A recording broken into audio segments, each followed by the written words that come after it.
for inviting me to this outstanding conference. I just realized that I'm the very last speaker of this 2 days marathon, and it's not easy to talk at 5 on Friday afternoon, so I will try to be brief.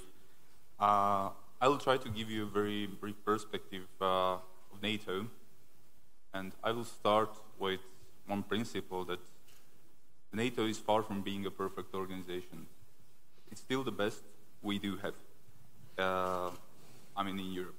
If we are talking about the NATO's reactions on the Russian aggression in Ukraine, we have to say that it was a strategic surprise for us, both at political level, the military level. The political level, we never thought that Russians will be willing to invade militarily a neighboring country. The Georgian war in 2008 was perceived as an exemption, but not as a mistake of the system. It was a wake-up call for us when Russians decided to attack Ukraine and destroy basically the whole European security architecture as we knew it. The second was the military surprise, strategic surprise, the ability of Russian armed forces to deploy large armed formations to offensive operations in quite short notice, and the existence of contingency plans, for example, in Crimea scenario. If we are talking about the reactions of NATO, as I mentioned, NATO is not perfect, and the NATO's reactions are always the smallest common denominator of member states. So it's very difficult to argue about NATO's failures or NATO's successes, because it's always about the member states. And if you're talking about reactions, there are two levels, basically. Again, at the level of member states, the NATO started with those reassurances and reassurance policies, especially at the territory of Eastern members. However, again, because of the political division between members, it was very difficult to argue for example, for permanent deployment for Western allies to our territory. So NATO countries again invented something very strange.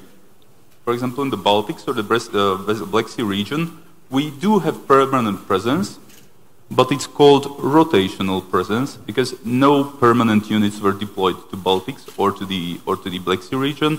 But several members are participating by sending troops to the territory of those member states.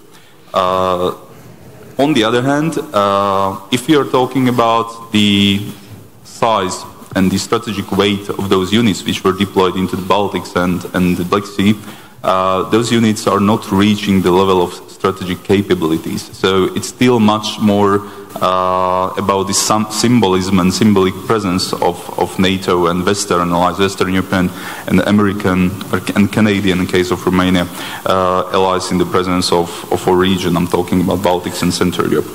NATO created the so-called NATO Force Integration Units, which is a very small cell, basically, in the territory of so-called frontline states.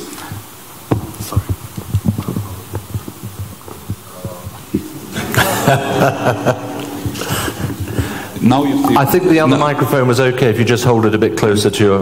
Okay, now you see Russians in action. So those NATO Force Integration Units, basically, it's a very small cell of about 40 units, 20 from the hosting states and 20 from NATO countries. It's basically about command control structures and planning cells in the territory of so-called frontline states in order to be able to coordinate and harmonize the defense planning and command control structures with the NATO structures overall. If we are talking talking about Ukraine or NATO's assistance or reaction, NATO created trust funds. NATO reoriented the funds which were tailored for Russia in Science for Peace program.